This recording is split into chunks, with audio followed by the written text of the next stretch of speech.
Hi everyone, I'm just giving it a few minutes while anybody who's gonna hop on hops on.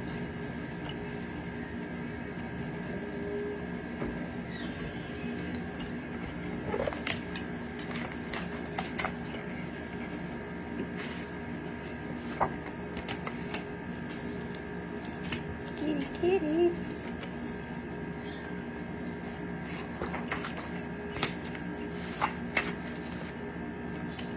I am attempting to frame my Reiki certification.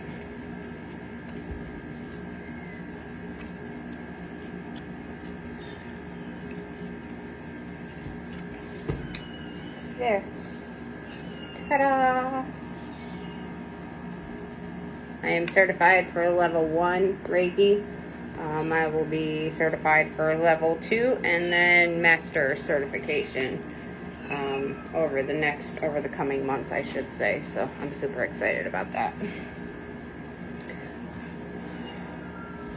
If you let me know if you guys can hear me all right. Hi, Kirsten. The way I have my phone sitting, I'm not sure if you're able to hear very well.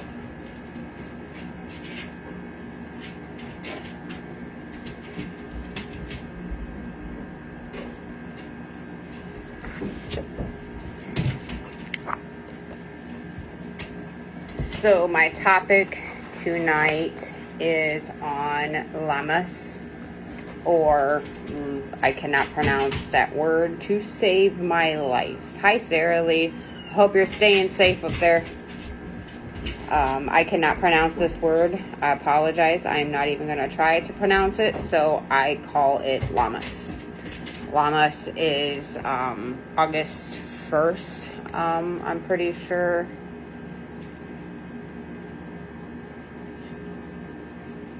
Let me check just to be sure. Yes, August 1st is Lammas, my coven, and I had our Lammas celebration yesterday.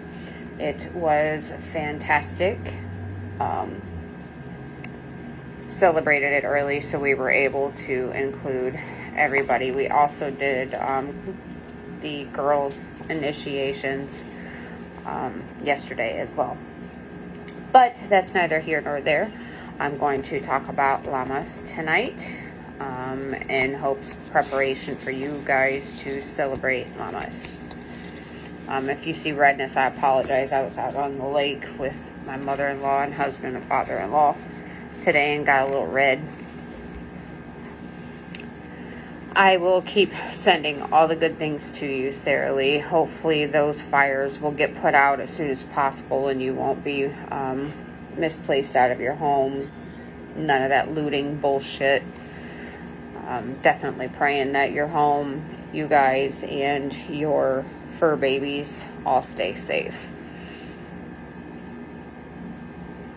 So, some information on Lammas. It is now, I have always pronounced it Lusagna. Who knows if it is correct? I've Googled it, did the how do you pronounce this, and I still can't say it, so I don't even try. Of course, Sarah Lee. So with Lammas, it's now high summer, and the union of sun and earth, of God and goddess, has produced the first harvest. Lammas is the celebration of this first grain harvest, a time for gathering in and giving thanks for abundance. We work with the cycle that Mabon, or the autumn equinox, is the second harvest of fruit, and Samhain is the third and final harvest of nuts and berries. The word Lammas is derived from loaf mass. Hi, Rebecca. It definitely is, Kirsten. Everybody pronounces it different. I guess it's how it, like with a deity, if it has a weird spelling name like Hecate, you pronounce it how she wants you to pronounce it. Sometimes it's Hecate, sometimes it's Hecate. It just all pronounced. It all depends on how your goddess speaks to you and wants you to pronounce it. Oh, my hair is a mess. So sorry, guys. I'm a hot mess. The word Lammas is derived from loaf mass and is indicative of how central and honored is the first grain and the first loaf of the harvesting cycle. It is also the great festival of Lugh, the great Celtic sun god and god of light. August is his sacred month, when he initiated great festivities in honor of his mother Talitu. Feasting, market fairs, games, and bonfire celebrations were the order of the day. Circle dancing, reflecting the movement of the sun, and sympathetic magic was popular, as were all community gatherings. August was considered an auspicious month for hand fastings and weddings. But underlying this is the knowledge that the bounty and energy of Lugh, of the sun, is now beginning to wane. It is a time of change and shift. Active growth is slowing down, and the darker days of winter and reflection are beckoning. So we are entering the dark part of the year. Technically, at Litha was when we were at, it's midsummer, obviously. We're halfway through the year, and we are now entering into the darker part of the year, which means that the Holly King will be reigning over the darker half of the year. So we're moving towards the waning side, and the Oak King they battle it out. The Oak King loses and the Holly King takes over for the darker side of the year. And then I want to say, don't quote me on this,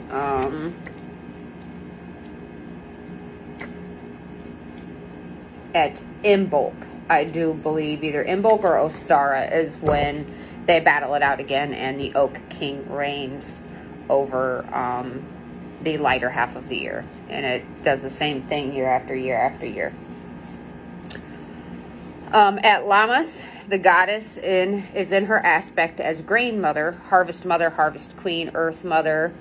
Demeter as corn mother represents the ripe corn of this year's harvest, and her daughter Persephone represents the grain, the seed which drops back deep into the dark earth, hidden throughout the winter, and reappears in the spring as new growth.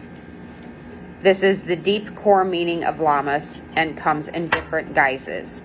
The fullness and fulfillment of the present harvest already holds at its very heart the seed of all future harvest. It is in fact that a pregnant woman carrying her as yet unborn daughter is also carrying the ovary containing all the eggs her daughter will ever release. She is already both mother, grandmother, and beyond, embodying the great mother line, pure magic and mystery. Quit it, sir. Sorry, my cats are jerks. So as the grain harvest is gathered in, there is food to feed the community through the winter, and within that harvest is the seed of next year's rebirth, regeneration, and harvest. Lilith, leave him alone. Go. Now. Sorry, guys. The grain mother is ripe and full, heavily pregnant. She carries the seed of the New Year's sun god within her.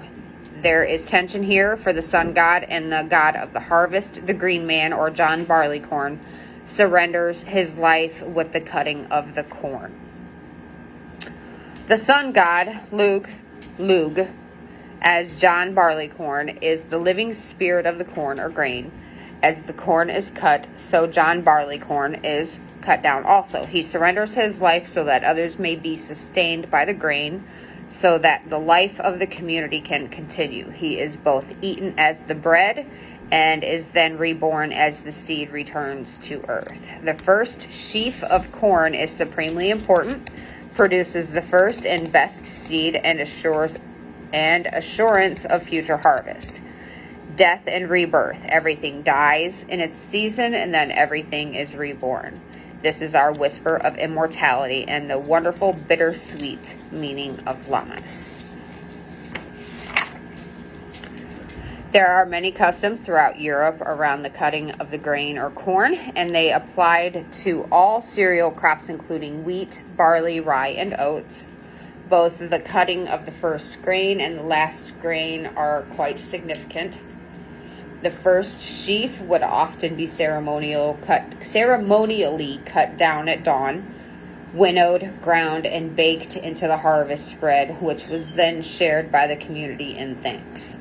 The first barley stalks would be made into the first beer of the season. The first sheaf guarantees the seed and thus continuity. The last sheaf was also ceremonial cut, often made into a corn dolly, which reminds me, we were supposed to make corn dollies at our Sabbath yesterday, and things just didn't get there. So we didn't get to make our corn dollies, but I definitely plan on making some and hanging them around my kitchen. Amazon sells corn husks, by the way, so you don't have to go and buy corn on the cob and save your corn husks, because it's honestly a lot harder to form the corn dollies with hi Tanessa, with fresh corn husks. You want to use the dried browned corn husks to be able to make your corn dollies. And I've noticed if you don't have proper drying techniques in the proper area to be able to dry your corn husks, they will mold. So I just bought a fairly large bag of already dried corn husks off of Amazon a couple of years back, and I still have a ton of them that I haven't even used. So I definitely suggest, if you want to make corn dollies, to order, if you can't find any dried ones locally, order them on Amazon. It's definitely worth it. You get a pretty large pack of them. Excuse me.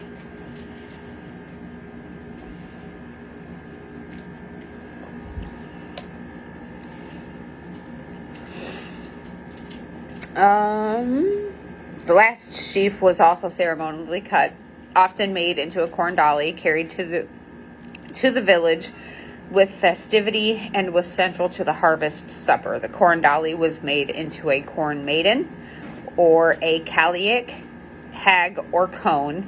She could be dressed with ribbons, even clothed. I don't clothe mine,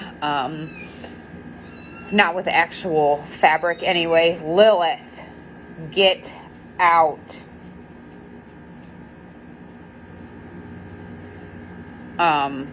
A lot of times you can make little aprons with your corn husks and tie around your corn dolly's waist for a little apron. You can even make little hats for them. You can do a ton of different things with making corn dollies and using the corn husks to make clothing if you wanted to dress them. The last sheaf would live in the home, often above the fireplace or hearth of the home, until the next harvest. Or it might be placed in the branches of a tree or mixed with the seed for the next year's sowing. In some way, it eventually needed to return to the earth from whence it came, so that the fertilizing spirit of John Barleycorn, of the harvest god, could pass from harvest to harvest. It could be plowed back, returned to decay and rot, or burnt and the ashes scattered. Leave them alone, miss. Go. Right now. In some parts of Europe, the tradition was to weave the last sheaf into a large corn mother with a smaller baby inside it, representing the harvest to come the following year. Once the harvest was completed, safely gathered in, the festivities would begin. Bread was made from the new grain, and thanks given to the sun's life-giving energy, reborn as life-giving bread. Some different things associated with Lammas. Oh, I got herbs all over me. Herbs and plants, all grains, such as wheat, barley, oats, rye, all representing both fulfillment and potential. Herbs, meadowsweet, mint, calendula, blackberry, bilberry, allspice, basil, rosemary, garlic, bay, and fennel. Also, boneset is a Lammas herb. Trees would be apple, hazelnut, holly, and oak. Flowers, marigold, sunflower, poppy, rose, aster, cornflower. Crystals are citrine, topaz, carnelian, onyx, and quartz. Some animals and totems are the lion, stag, eagle, dog, and the squirrel.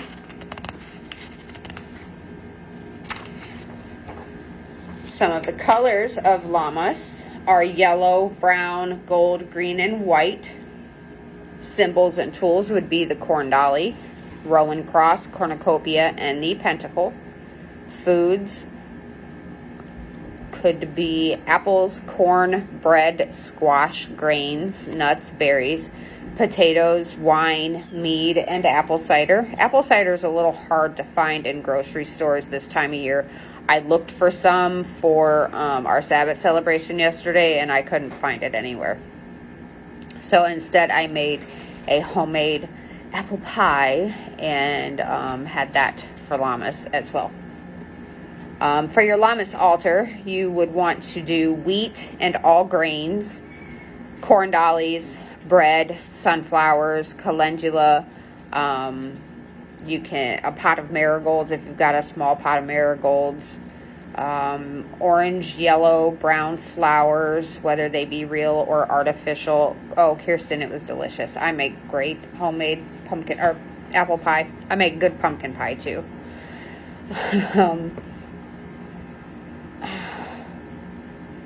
How did we have yellow and orange candles, white goddess candles, frankincense incense, and then I made my own incense blend with bay, fennel, cornflower, lavender, basil, rosemary, and boneset. And I put that on my charcoal disc and burned that. Didn't I send you that recipe, Sarah Lee? I could have swore I sent my apple pie recipe to you. Or was it the pumpkin pie recipe that I had sent to you? I can't remember.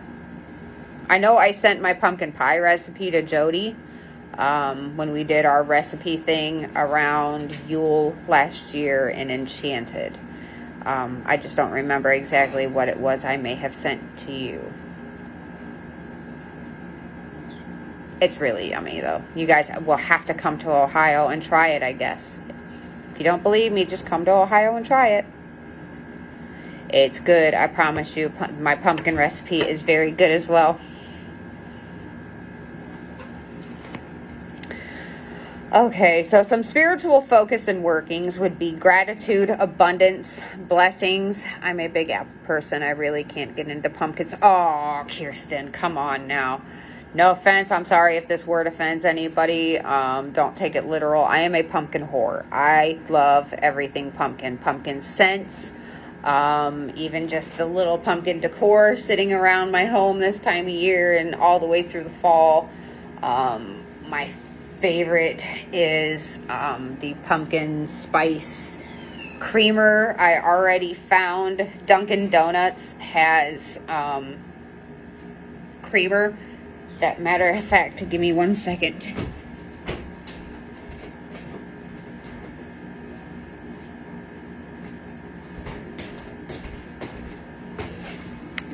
So Walmart has this creamer. It's Dunkin' Pumpkin Munchkin creamer, and it is delicious. I promise you, I love it.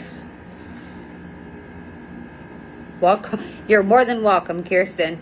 Come up for the Samhain party. I'll make some then. Yes, I completely understand that. I used to work in an apple orchard a long time ago, actually. Go.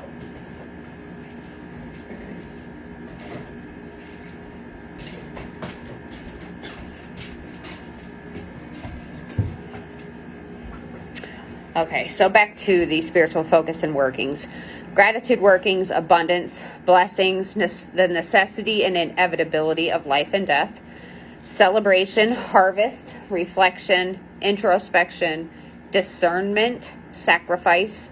It's a great time to work abundance magic, strength, growth, protection, honoring ancestors, personal transformation, and communicating with the dead. Sacred wells, hilltops, and cemeteries are ideal sites for magical workings. It's also a great time to collect herbs and make new tools for magic. Hi, Ashley. That's awesome. I know there's a lot of families who actually go to apple orchards in the fall around the Ohio area. They take their little ones and go out to these apple orchards. It's a big thing. They have almost kind of horse-drawn wagons that they will put hay bales on for families to go right through the apple orchards and be able to pick your own basket of apples and stuff like that. So it's a big thing around these parts as well. Some deities associated with Lammas are Gaia, Isis, Demeter, Hathor, Hecate, Diana, Danu, Artemis, Osiris, Lug, Thor, Volvan, Thoth, Thoth, Loki, and Apollo. Some things to do would be community fairs, reunions. This is definitely a big time of the year for family reunions, high school reunions as well. Gatherings, feastings, harvesting crops, berries, herbs, making offerings to gods and ancestors, communicating with the dead, reflection and introspection, abundance magic, protection magic, games, competitions, expressing gratitude, and celebrating success. Mine and Crystal's Coven did a protection ritual yesterday for our ritual for Lammas, and it is something that we did the ritual as a unit, and then every 2 weeks they will each light a white candle and chant the protection chant again to keep that protection going all throughout the darker months.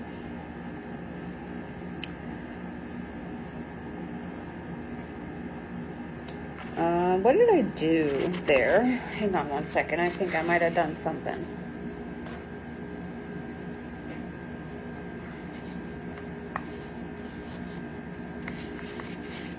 Okay, so I don't have the materials to do this. I think I was going to, but I totally spaced it and forgot to gather the materials to do so.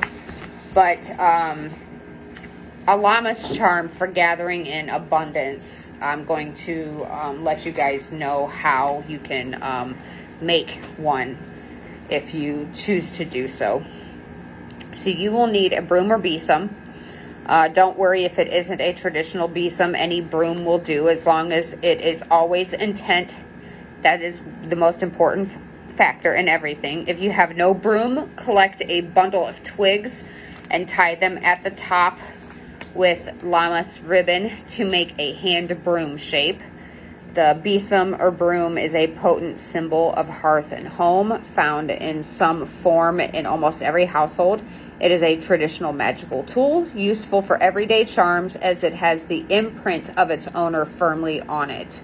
Sweeping is a natural gathering gesture.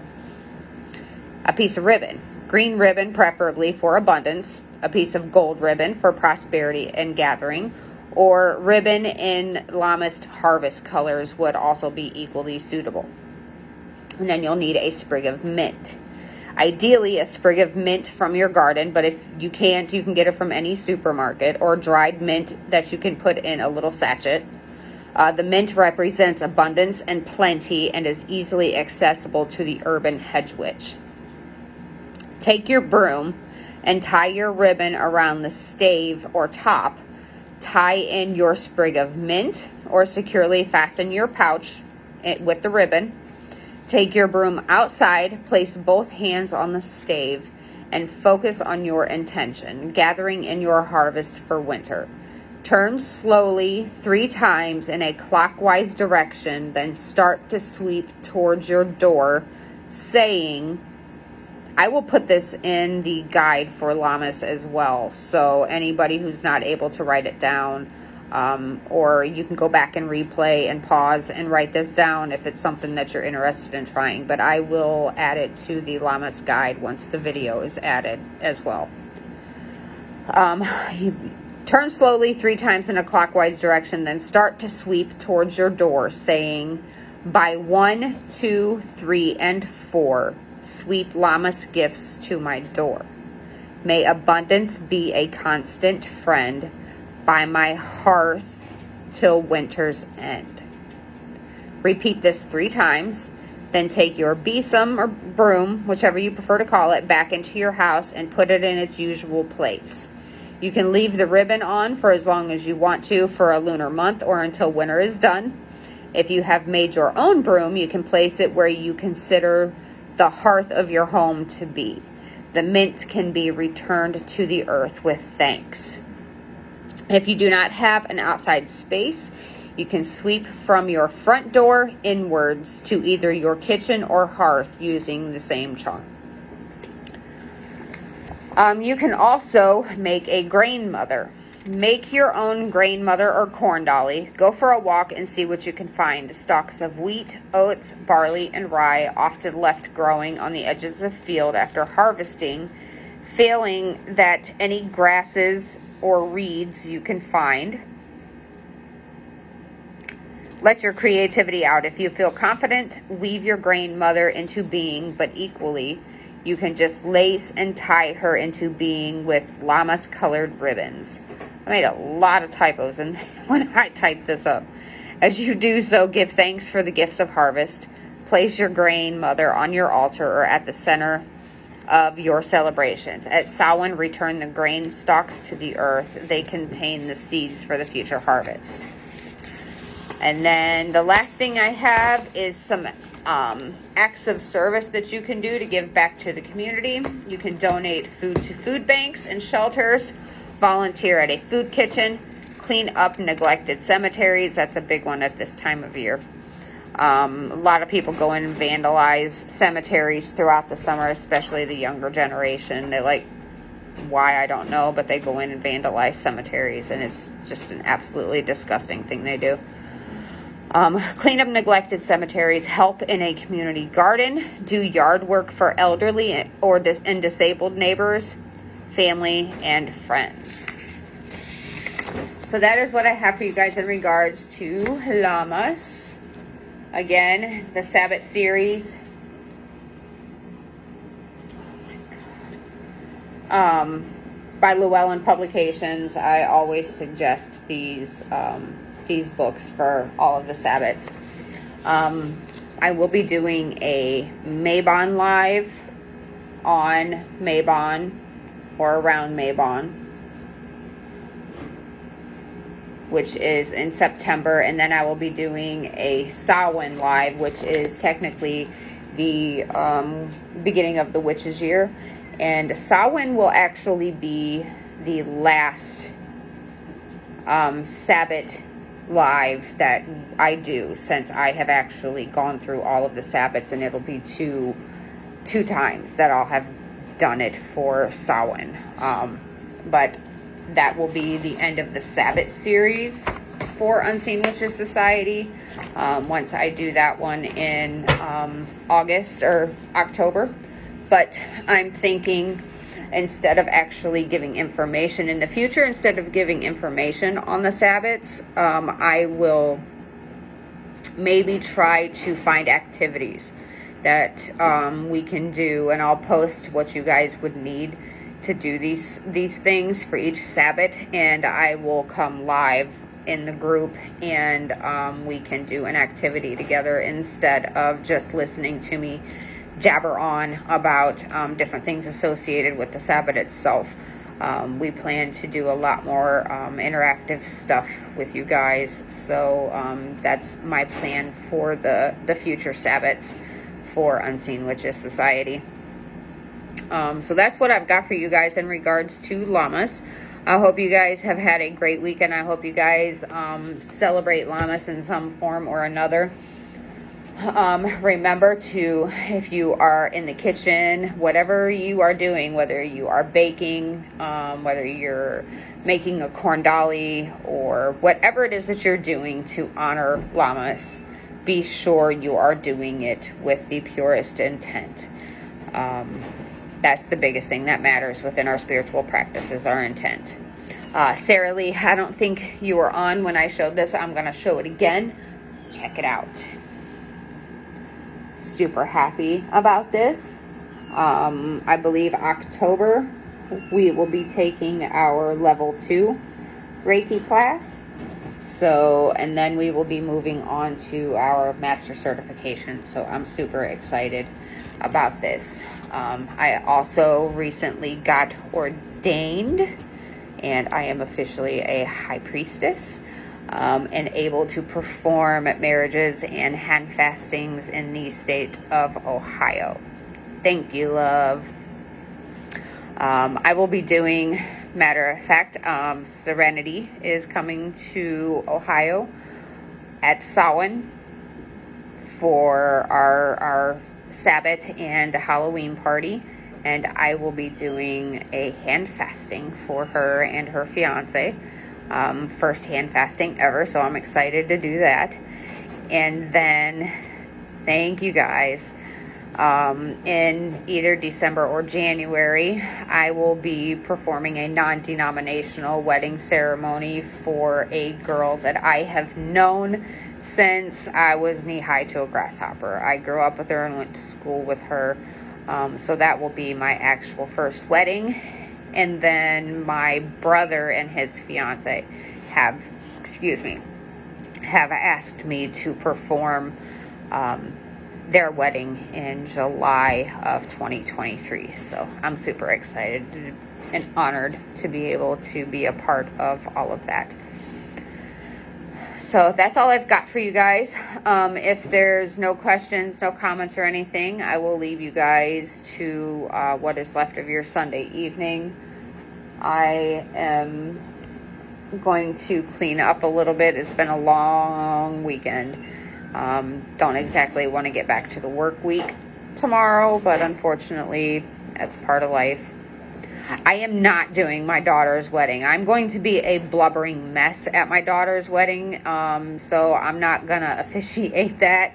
I would much rather prefer just to be able to focus on my daughter and be there for my daughter instead of having to worry about performing the actual ceremony itself. I know other ordained ministers that are more than happy to do her wedding for her. She also has an uncle who had already mentioned would do her ceremony for her. So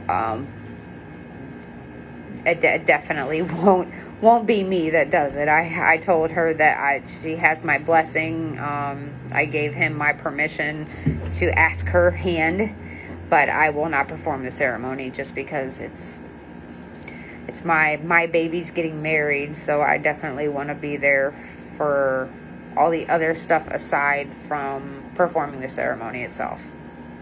So, nope, I won't be performing hers. But it's definitely something I'm happy to have on my resume, and I'm hoping, yes, that's exactly the plan there, Tanessa. I will definitely be doing all the crying that I can muster that day, amongst many other days. It's a blessing to be able to do so. I will not be doing Christian ceremonies, non-denominational, no Bible verses type stuff like that. I plan to probably create a business page of some sort in regards to being ordained, just to get the word out there that I am certified to be able to do so. I know some people have issues finding somebody that is willing to do a hand fasting, so I'm glad to be able to be somebody that can do that for those who find it hard to find somebody that can do it. So anyways, enough of my babbling. I hope you guys enjoy the rest of your weekend and have a good work week.